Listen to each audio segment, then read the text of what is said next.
Magandang araw mga kaibigan. Bigyan natin ng reaction opinion itong article published by Inquirer.net.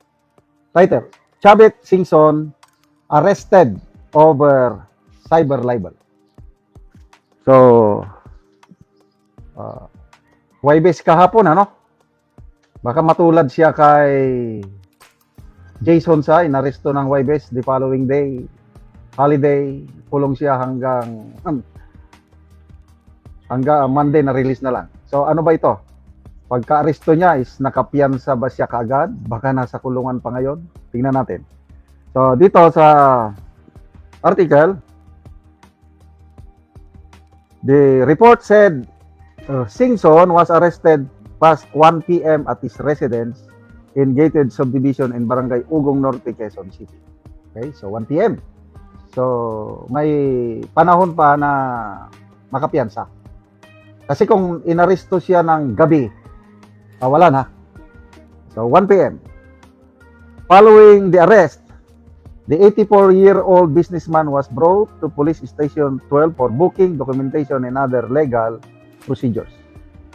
The arrest was carried out on the strength of a warrant issued by the Regional Trial Court of Bigan City, Branch 21, for alleged violation of yung Cybercrime Prevention Act of 2012. The warrant was dated June 10, 2026 and issued by Judge Marie Jean Cecil O'Malley. Singson immediately posted bail of 60,000 and was released on the same day. Ay, salamat naman. So, kung kinulong man siya, kung nadalas sandali lang na pagkakulong, na-release kaagad. Katulad din kay General Romeo Puques, nung na-aresto siya, the same day, na-release na rin. That's good news kasi ang kawawa, si Mr. Jason sa, inaresto siya ng gabi. The following day, gabi ng Huwebes. The following day, Biyernes, holiday. Saturday, Sunday, walang then Lunes na siya nakalabas. So, it's good to know na nakalabas kaagad si former Governor Chavit Singson. Court and police records obtained by the inquiry did not identify the complainant or disclose the statements that gave rise to the cyber libel charge. Sino bang... So as of now, wala pa akong idea. Wala akong matandaan na sinampahan siya ng... Baka yung mga pronouncement niya against the government siguro. Wala akong idea kung sino yung complainant.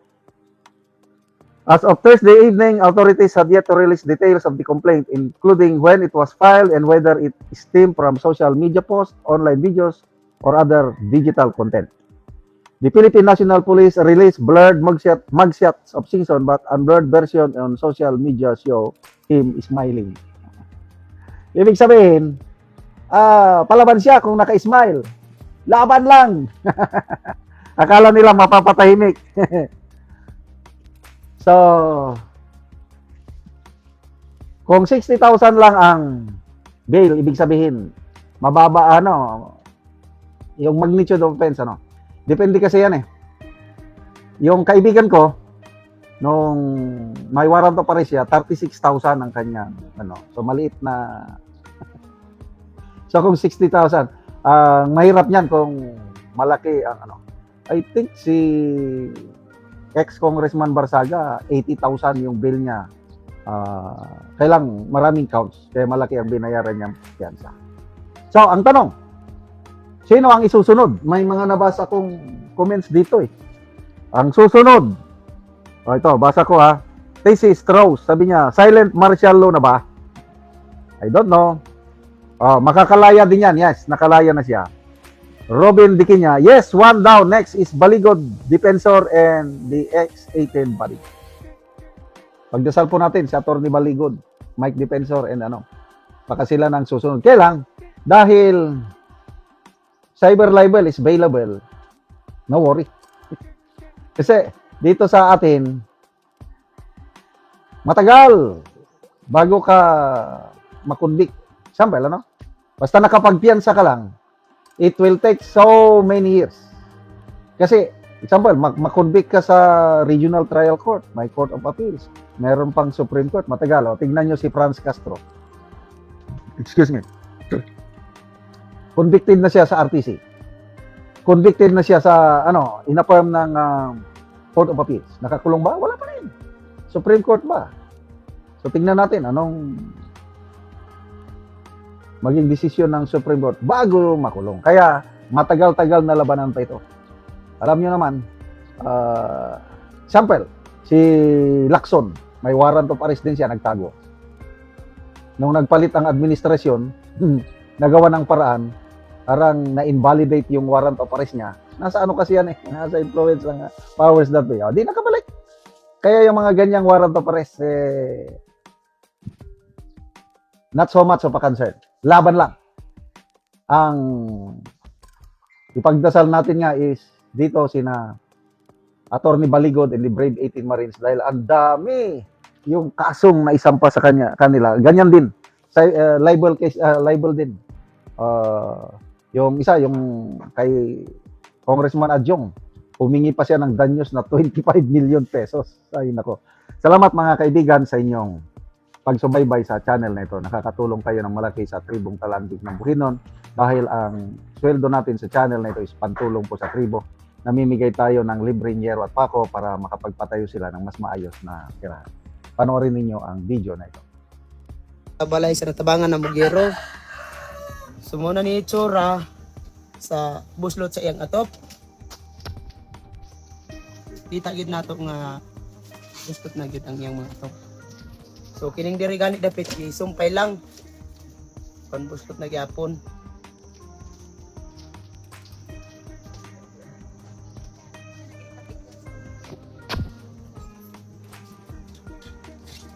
So mga dagko na gid ang buslot sa iyang atop. So karon mag-atop na ni sa gitagaan sa gihatag na mga hero sa mapulian na ni karon iyang atop nga buslot na gid kaayo. Ug karon mao na ni ang hero nga among gihatag nga iatop nila karon.